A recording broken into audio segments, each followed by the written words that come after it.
दोस्तों, आज के इस डेल्टा पीएलसी प्रोग्रामिंग के सेक्शन में आपका स्वागत है। इस टाइम हम जो लो कॉस्ट ऑटोमेशन के सेक्टर में आता है कि सबसे कम कॉस्टलीस्ट पीएलसी एंड बहुत ही बढ़िया एक टीएससी का प्रिंटर के साथ बारकोड प्रिंटिंग प्रोग्रामिंग इंस्टॉलेशन कर सकते हैं। ओवरऑल इसका टेंटेटिव कॉस्टिंग आपको 20,000 तक आएगा, जिसमें से आपको सबसे लो कॉस्ट ऑटोमेशन के सेक्टर में आप इसको इम्प्लीमेंट कर सकते हैं। आपके इस सेक्शन में हम पहले बात करेंगे डेल्टा पीएलसी के साथ टीएससी प्रिंटर का इंटरफेसिंग करेंगे। नॉर्मली आपको चाहिए डेल्टा पीएलसी और पीएलसी एंड प्रिंटर का कम्युनिकेशन केबल और कोई भी एक प्रिंटर जो कि टीएससी हो या फिर ज़ेब्रा या फिर तोशिबा का जो भी पीएलसी प्रिंटर आपके पास अवेलेबल है, सबके साथ इसको इंटरफेस आराम से कर सकते हैं। इसके लिए आपका मिनिमम क्राइटेरिया है कि जो पीआरएम फाइल है वो 255 कैरेक्टर्स के ऊपर नहीं जाना चाहिए। अगर ओवरऑल प्रोजेक्ट की बात करें हम, तो डेल्टा पीएलसी नॉर्मली 6000 के अंदर आ जाता है। आप नॉर्मली हमारे कंपनी की तरफ से भी आप इसको खरीद सकते हैं। और जो टीएससी का प्रिंटर है वो 30,000 के अराउंड आ जाता है। और फिर अपना डेल्टा जो कम्युनिकेशन केबल है 625 रुपीज़ है। ये ओवरऑल सिस्टम आप हमारे कंपनी की तरफ से भी परचेज कर सकते हैं, जिसके लिए आपको ऑन फील्ड सपोर्ट भी मिलेगा। तो इस कॉस्ट इफेक्टिव प्रोजेक्ट का एक छोटा सा लिमिटेशन है, जो अपना डीवीपीएसएस की पीएलसी है वो सिर्फ at a time 255 character only handle कर सकता है। तो अपना जो पीआरएम फाइल रहेगा वो सिर्फ अगर 255 कैरेक्टर से ऊपर रहा तो हमें इस पीएलसी को रिप्लेस करके दूसरे पीएलसी हायर एंड पीएलसी पे जाना पड़ेगा। तो अगर अपना पीआरएम फाइल क्या होता है, जो पीआरएम फाइल ये है जो कि आपका जो बारटेंडर का मेन इमेज फाइल है उसको एसके कैरेक्टर के नोटपैड में कन्वर्ट करके लेते हैं और ये वाला डाटा हम स्टोर करते हैं पीएलसी के अंदर। और यही सेम फाइल हम सेंड करते हैं प्रिंटर को, जिसके थ्रू हमारा जो रिक्वायर्ड कैरेक्टर्स है प्रिंट कर सकते हैं। तो चलिए दोस्तों, स्टेप बाय स्टेप समझेंगे कि इसके लिए हमें क्या क्या रिक्वायरमेंट है। नॉर्मल जो डेल्टा का पीएलसी और उसका प्रोग्रामिंग और communication cable and USB to serial to converter cable. जैसे कि आप देख सकते हैं कि हमारा लैपटॉप में सीरियल पोर्ट नहीं है, तो उसके लिए आपको सीरियल टू यूएसबी कन्वर्टर लगेगा एंड 9 पिन डीपी जो क्रॉस एंड स्ट्रेट कनेक्शन। बहुत सारे लोग क्या करते हैं, आज के सारे कैरेक्टर्स को इंडिविजुअली पीएलसी के अंदर एंटर करके स्टोर करने के जाते हैं, जो कि टाइम कंज्यूमेबल है। तो उसके अलावा मैं एक सिंपल मेथड बताऊंगा आपको, जिसके थ्रू हाइपर टर्मिनल सॉफ्टवेयर के थ्रू आप डायरेक्टली एक बार पीआरएम को पीएलसी के अंदर सेंड कर देंगे, फिर आप इमीडिएटली उसी पीआरएम फाइल को प्रिंटर को भेज सकते हैं। हार्डली 10 टू 15 मिनट्स का काम है। इसके लिए आपको मेन केबल लगेगा, वो है 9 pin cross and straight cable. और फिर इमेज स्टिकर और पीआरएम फाइल जो भी आपको प्रिंट करना है। और सॉफ्टवेयर के बारे में देखेंगे तो डब्ल्यूपीएल सॉफ्टवेयर जो कि अपना पीएलसी प्रोग्रामिंग का रिक्वायरमेंट है, और बारटेंडर बेसिक वर्जन चाहिए। अगर आपके पास बेसिक वर्जन है तो आप पीआरएम फाइल क्रिएट कर सकते हैं। अगर हायर वर्जन आप सॉफ्टवेयर डाउनलोड करेंगे तो आपको सॉफ्टवेयर का लाइसेंस लगेगा। और साथ में हाइपर टर्मिनल सॉफ्टवेयर जो कि आपको सपोर्ट करेगा पीएलसी के अंदर पीआरएम ट्रांसफर करने के लिए, और वही पीएलसी से जो आप आउटपुट देते हैं पीआरएम क्रॉस वेरीफाई करने के लिए भी, प्लस अपना जो सीरियल टू यूएसबी कन्वर्टर का ड्राइव्स। चलिए दोस्तों, first of all step by step procedure देखेंगे। तो पहले हमें क्या करना है, पीआरएम फाइल को जनरेट करना है प्रिंटर का। देखिए, जैसे कि मैंने अभी राधा कृष्ण ऑटोमेशन नाम से मेरा एक पीआरएम फाइल जनरेट किया। ये मेरा स्टिकर का लोगो है और उस लोगो के डिपेंडेंटली मैंने एक उसी सॉफ्टवेयर के थ्रू पीआरएन फाइल जनरेट किया। ये मेरा पीआरएन फाइल का फॉर्मेट है जो कि ASCII में रहता है। और इस फॉर्मेट को मुझे कैसे प्रोग्रामिंग करना है, इसके थ्रू मैं अपना ऐसे डिफाइन करता हूँ कि x0 मेरा इनपुट है। अगर मैं x0 को दबाता हूँ तो मुझे ये वाला पूरा पीआरएन फाइल हाइपर टर्मिनल के थ्रू पीएलसी के अंदर जाना चाहिए। और उसके बाद में दूसरा मैं स्टेप लिखता हूँ। अगर मैं x1 x1 बटन दबाऊंगा तो ये पीआरएन फाइल पीएलसी के थ्रू प्रिंटर को जाना चाहिए।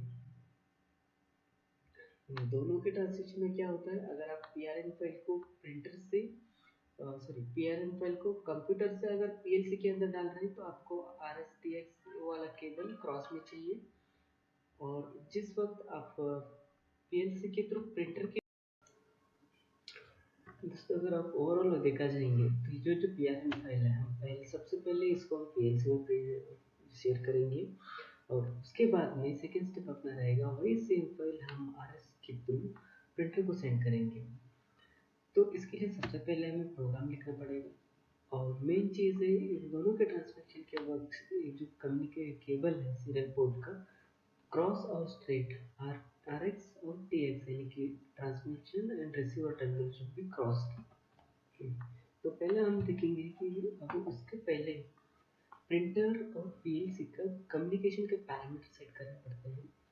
उसके लिए आप नॉर्मली ये वाला सेम प्रोग्राम कॉपी करके उसमें लिख दीजिएगा और नहीं तो दूसरा ऑप्शन है टीपी सॉफ्टवेयर के अंदर विजार्ड के अंदर जाएंगे प्रोग्राम और program example generator communication program. उसके अंदर आपको सेट करना पड़ेगा data length 8 bit parity even और बॉड रेट। ये सारे पैरामीटर्स जो है प्रिंटर के जो कम्युनिकेशन के डिफॉल्ट पैरामीटर्स है वही आपको ऐड करना पड़ेगा और ये एंटर करेंगे जब तो ये डायग्राम अपने आप डेवलप हो चुका रहेगा। और नेक्स्ट चीज़ जैसे कि मैंने कहा था अगर X0 में बटन दबाऊंगा तो मुझे PLC के अंदर डाटा आना चाहिए। उसके लिए मैं हाइपर टर्मिनल सॉफ्टवेयर के थ्रू डाटा को PLC के अंदर शेयर करूंगा। तो जैसे ही मैं X0 यहाँ पे आप देख सकते हैं X0 बटन जैसे ही दबाया तो M1312 ये वाला बिट PLC को इनेबल करता है कि जो पर्टिकुलर सेट ऑफ डाटा यहाँ D2000 रजिस्टर में जो स्टोर है उसमें अपना जो बाहर से जो डाटा आ रहा है रजिस्टर पे वो आके यहाँ पे स्टोर होना चाहिए। और जैसे ही एग्जिट बटन दबाया मैंने तो ये इंस्ट्रक्शन सेट हुआ और इंस्ट्रक्शन के हिसाब से यहाँ पे मैंने लिखा है डाटा रिसीविंग की यहाँ पे D2000 और कैरेक्टर का लेंथ 250 और जो डाटा सेंड का है बिट वो D0 लेकिन कहाँ कितना बिट सेंड करना है वो 0 रखा है मैंने। और नेक्स्ट और एक आपको इंस्ट्रक्शन लिखना है वो है X1। अगर मैं X1 को दबाता हूँ तो PLC के थ्रू प्रिंटर को हम डाटा सेंड करेंगे। उसका जैसे कि X1 मैंने दबाया सेम 1312 बिट को आपको इनेबल करना पड़ेगा। जैसे ही RS का इंस्ट्रक्शन एग्जीक्यूशन कंप्लीट होता है तो ये बिट ऑटोमेटिकली ऑफ हो जाएगा। और इस इंस्ट्रक्शन में हम कहेंगे कि X1 अगर मैंने दबाता हूँ तो यहाँ का रिसीविंग का बिट मैंने 0 रखा है और सेंडिंग के लिए जो डाटा हम यहाँ पे रिसीव किए थे D2000 सेम डाटा हम यहाँ पे सेंड कर रहे हैं और डाटा का लेंथ भी सेम है। तो इसके बहाने आप प्रॉपरली इंश्योर कीजिएगा कम्युनिकेशन का क्रॉस कनेक्शन है या स्ट्रेट कनेक्शन है। ये ज़रूर मेंशन कीजिए जो आपको रिसीव जब आप रिसीव करते हैं तो सेंड का बिट 0 रहना चाहिए। जब आप सेंड करते हो तो रिसीव का बिट आपका 0 रहना चाहिए क्योंकि DVP-PLC में सेंड और रिसीव के लिए एक ही इंस्ट्रक्शन है और एक ही इनेबल बिट है। जब आप इसको 0 करते हैं तो PLC ऑटोमेटिकली समझ जाता है कि उसको 0 डाटा रिसीव करना है, उसको खाली डाटा सेंड करना है। इस वक्त आप यहाँ पे 0 करते हैं तो PLC ऑटोमेटिकली समझ जाता है कि उसको डाटा सेंड नहीं करना है, जस्ट रिसीव करना है। तो ओवरऑल मैं सॉफ्टवेयर में आपको एक बार दिखा देता हूँ कि ये कैसे काम करता है। पहले आपका रहेगा प्रोग्राम। तो एग्जाम्पल प्रोग्राम में कम्युनिकेशन प्रोग्राम सेटिंग आप चाहेंगे तो आपको विंडो अपीयर होगा जिस विंडो में अब बॉड रेट कम्युनिकेशन के पैरामीटर्स और ASCII यहाँ पे हम डाटा बिट 8 इवन पैरिटी और उसका बॉड रेट सेट कर देंगे और ये हमेशा चालू रहेगा। इसको मेमोरी बिट 1000 कर देंगे। जब आप इसको इनेबल करेंगे तो आपका डाटा इनकी आपका जो कम्युनिकेशन पैरामीटर सेट हो जाएंगे। और उसके बाद में आपका दूसरा है X0 में सेट करता हूँ M13 और जब X0 कंटिन्यू चालू रहेगा मेरा डाटा रिसीव यहाँ पे चालू रहेगी। जिस वक्त आपको डाटा चेक करना है कि मेरा डाटा रिसीव हुआ है नहीं हुआ है तो आपको यहाँ पे जाना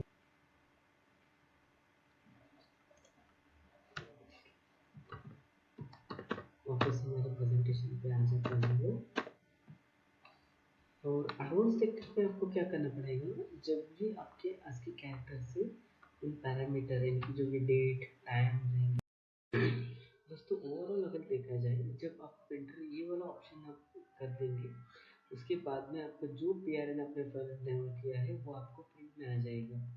और इसके लिए आपको फिक्स कैरेक्टर्स रहेंगे या वेरिएबल कैरेक्टर लेंगे। जो वेरिएबल कैरेक्टर्स है उनको आपको ASCII में कन्वर्ट करके पर्टिकुलर डाटा रजिस्टर में मूव करना होगा, और सिर्फ वही ASCII कैरेक्टर प्रिंट कर सकते हैं। आपको दूसरा होगा कि डेट टाइमिंग और मंथ को भी आपको ASCII में कन्वर्ट करके फिर उसको डाटा रजिस्टर पे मूव करना है पर्टिकुलर स्टेप पे। और फिर अगर कोई भी कैरेक्टर आप रिसीव कर रहे हो सामने से, तो वो कैरेक्टर आपको मिलेंगे ASCII फॉर्मेट में। उन्हें PLC के अंदर मैनिपुलेट करने के लिए या उस डाटा को हैंडल करने के लिए आपको वापस वो डाटा फॉर्मेट को चेंज करना होगा डेसिमल में। ये सारी चीज़ें जो है हम प्रोग्राम PLC के ट्रेनिंग प्रोग्राम प्रोवाइड करते हैं। अगर आपको कोई भी PLC का ट्रेनिंग लेना है, मित्सुबिशी हो, डेल्टा हो, सीमेंस इलेक्ट्रॉनिक, ये सारे PLC में भी हम प्रिंटर का आपको सपोर्ट दे सकते हैं। HMI shifting, VFD installation, servo programming, इसका भी हम ट्रेनिंग प्रोवाइड करते हैं। जैसे कि डिजिटल प्रोग्रामिंग हो गया, एनालॉग प्रोग्रामिंग हो गया, मॉडबस कम्युनिकेशन। मॉडबस कम्युनिकेशन ऐसा टॉपिक है जिसके थ्रू आप एक बार कम्युनिकेशन PLC के साथ करेंगे तो इंडिपेंडेंटली आप कोई भी डाटा रजिस्टर में आपका वैल्यू सेट कर सकते हो। तो हमारा फॉर्म राधा कृष्ण ऑटोमेशन पुणे में लोकेटेड है। आप कभी भी कॉन्टेक्ट कीजिए। अगर आपको कोई भी PLC में डिफ़िकल्टीज है तो आप सपोर्ट के लिए भी कॉल कर सकते हो।